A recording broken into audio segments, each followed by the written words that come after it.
Worldwide movement, peace, love, respect. Big King Sadiq hollering at you one more again. All right, folks. Thank you all. Man, a beautiful 2022 it has been so far. Thank you all. We have truly and tremendously grown the worldwide movement. Peace, love, respect. Thank you all for helping to do that. I love you all truly. Please continue to like, share, subscribe. Make sure that you check out the community section of my channel, and please follow me on Twitter as well. Oh, and now, folks, please check out my SoundCloud, pardon me. Check out my SoundCloud and listen to the songs I have there. All right, so a quick thought for my melanated indigenous community, right? And really, truly, this, in fact, impacts the entire world. But speaking directly to my melanated indigenous community, right? My melanated indigenous people on a whole, should I say, right? We don't want to put ourselves in the box of a community. All right, so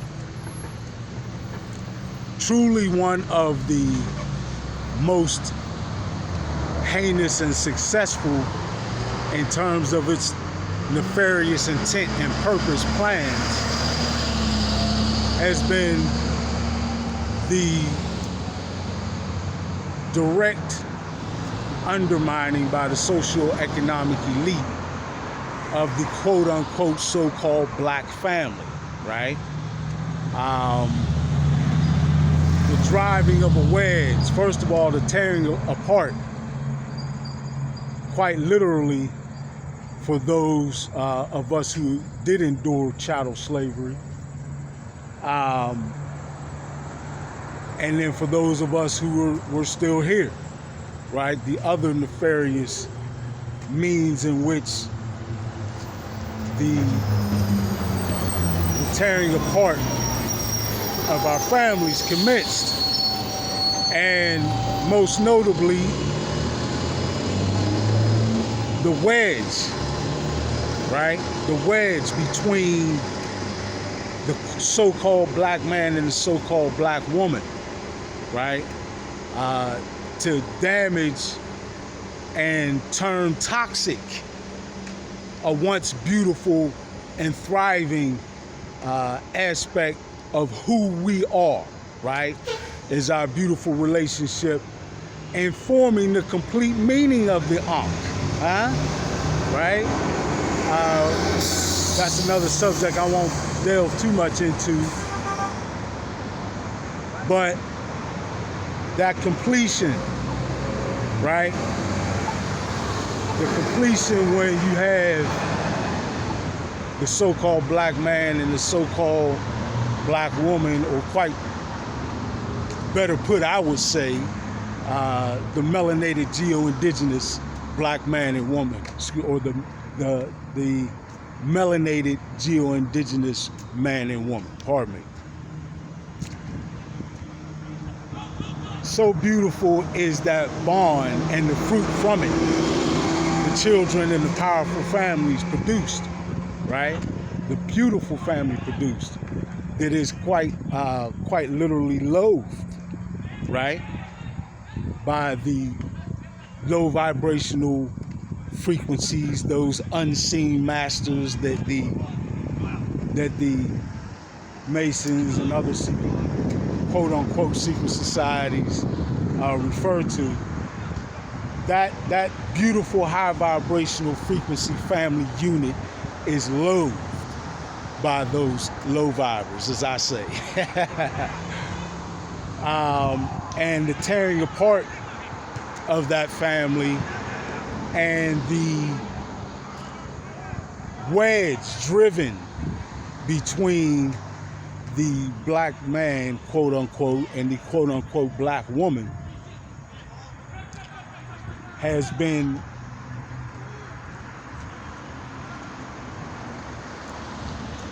instrumentally impactful has been orchestrated with precision and cold-hearted, effective tactics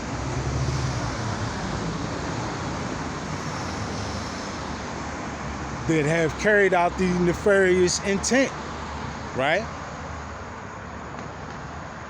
of those socioeconomic elite who quite literally fear the strength and the high vibrational frequency, the harmony of the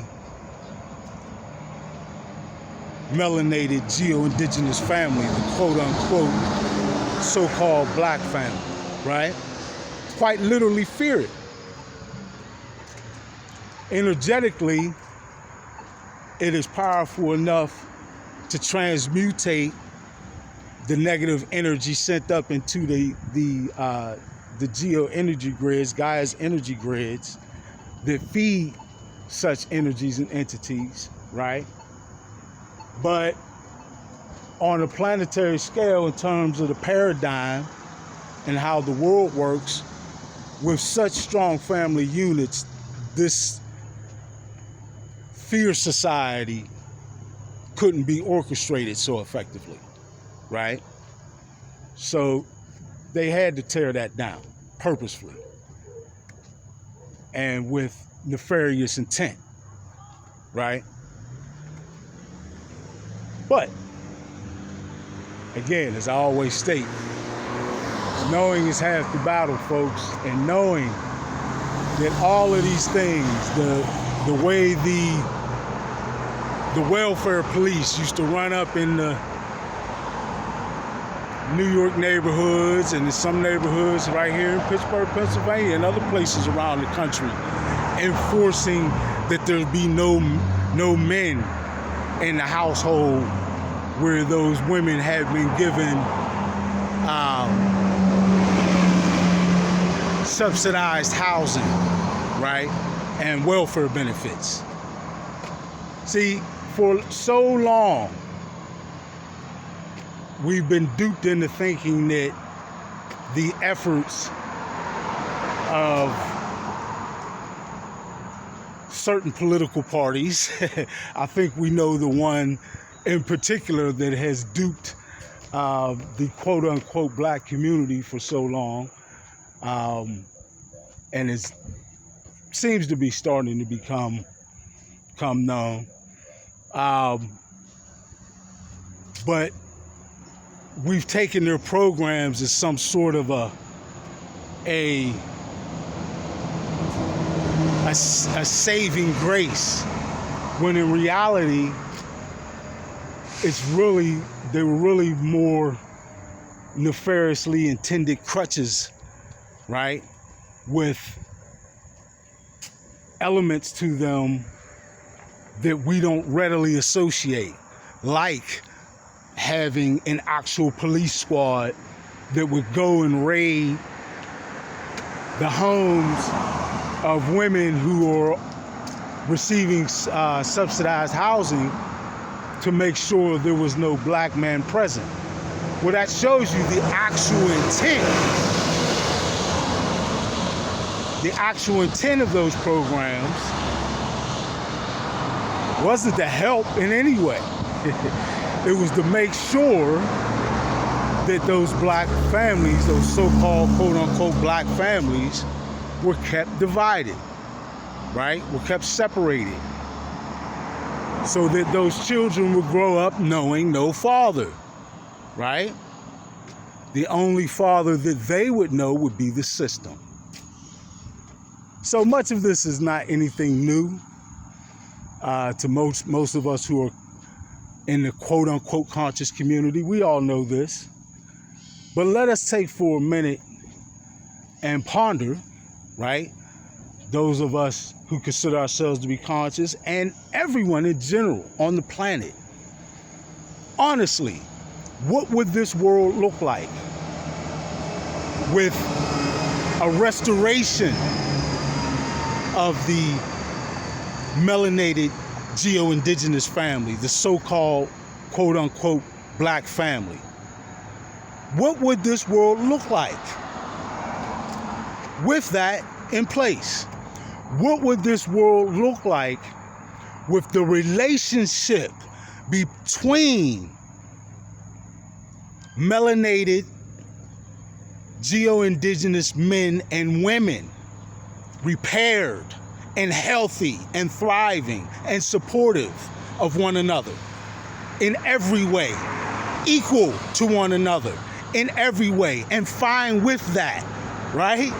Not looking to surpass one another or step on one another to get ahead or to hold one another back in any crab-like mentality, right? What if we truly had a healthy, thriving, supportive, respectful,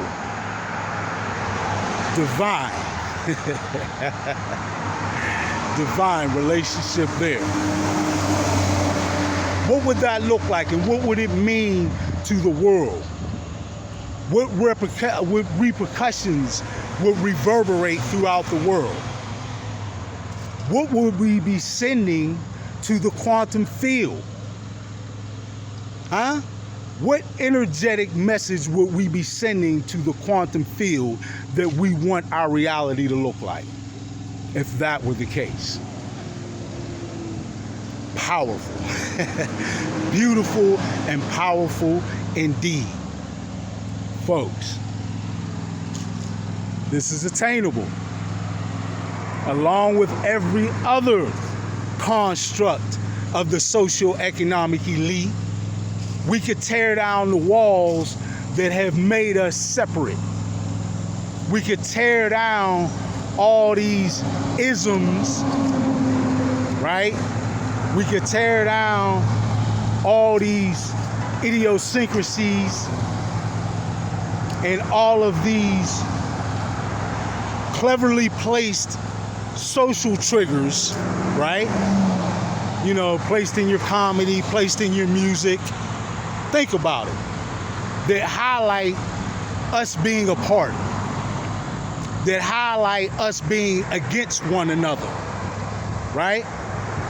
No love between the so-called quote-unquote black man and black woman. No, can't be love there. Think about that. Think about how your music is geared toward that. How the industry that controls the artists, many of which who often don't even want to put out some of this stuff to keep it funky with you, but they're trying to get paid and they're in a contract, they don't have that control. I don't even blame them. And probably the other half is ignorant and just doesn't know, right? So how much does the industry